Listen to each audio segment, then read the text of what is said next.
प्रीती बरोबर तुमचाही गृहप्रवेश होईल। तुमचा मुलगा अकाली गेला या धक्क्यातून बाहेर यायला तुम्हाला काही काळ लागेल आणि या काळात तुम्ही आमच्या घरात आमच्या बरोबर असलात, प्रीती तुमच्या सोबतीला असली तर तुम्हाला बरं वाटेल।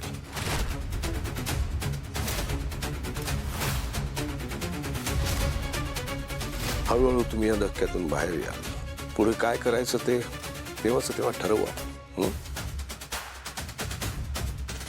दादा अरे काय बोलतोयस तू आणि काय इतका उदार होतोयस?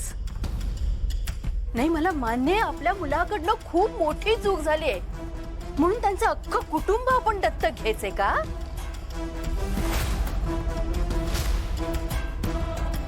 दीप आपल्या मुलाकडनं जी चूक झाली त्याच्यासाठी शिक्षा भोगली ना त्यांनी, गेला ना जेलमध्ये, राहिला ना तिथे, पोलिसांनी जितके वेळा बोलत तितके वेळेला जातो ना, हजेरी लावतो ना,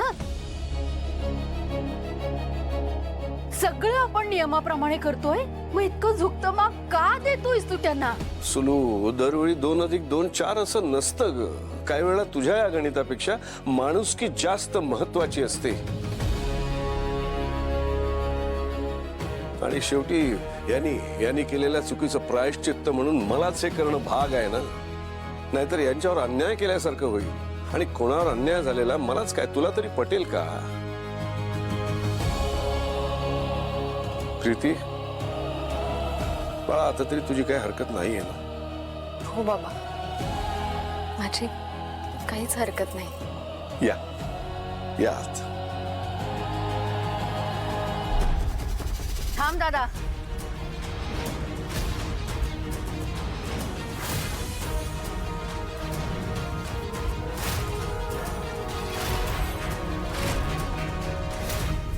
काय ग सुलू काय झालं? तुझी होणारी सून जर अट घालू शकते तर मीही अट घालूच शकते ना? सुलू तुझं काय आहे आता? अगं लक्ष्मी घरात प्रवेश करत असताना तिला अडवू नकोस। ये प्रीती ये, तुझं उजवं पाऊल आत टाक। थांब प्रीती,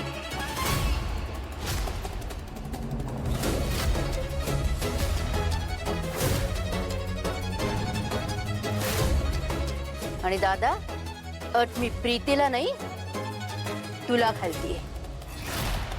हे बघ काय असेल तर आपण नंतर बोलू, तू आत्ता बाजूला हो। नाही आत्ता,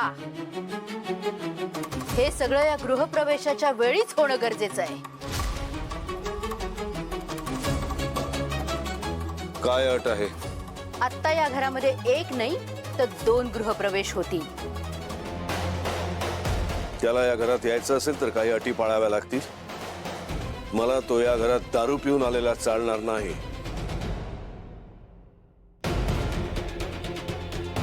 त्याने माझ्यापासून 4 हात लांबच राहावं।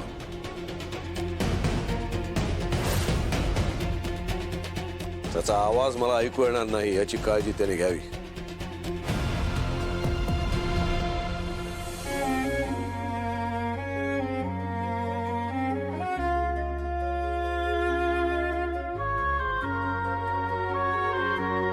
प्रीती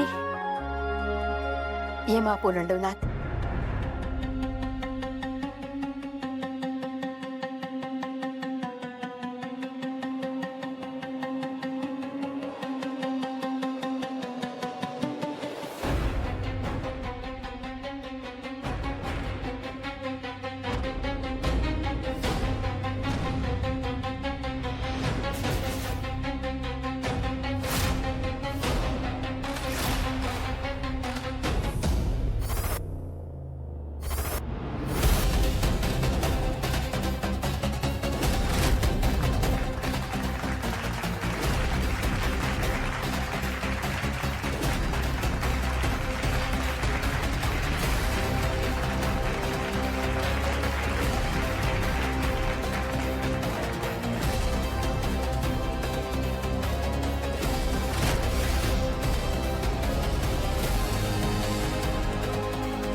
थँक्यू.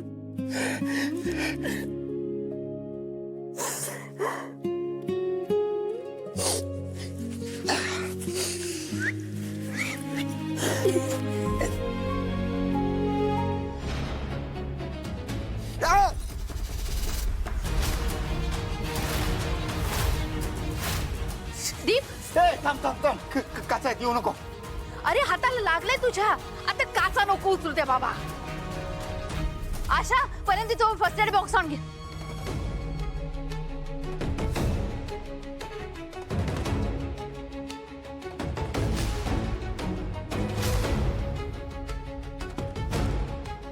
अरे केवढं लागले बघ जरा ते. उठ तिथं पर्यंत तू. मिळाला का बॉक्स? एक गोष्ट थोडी मिळत नाही यांना.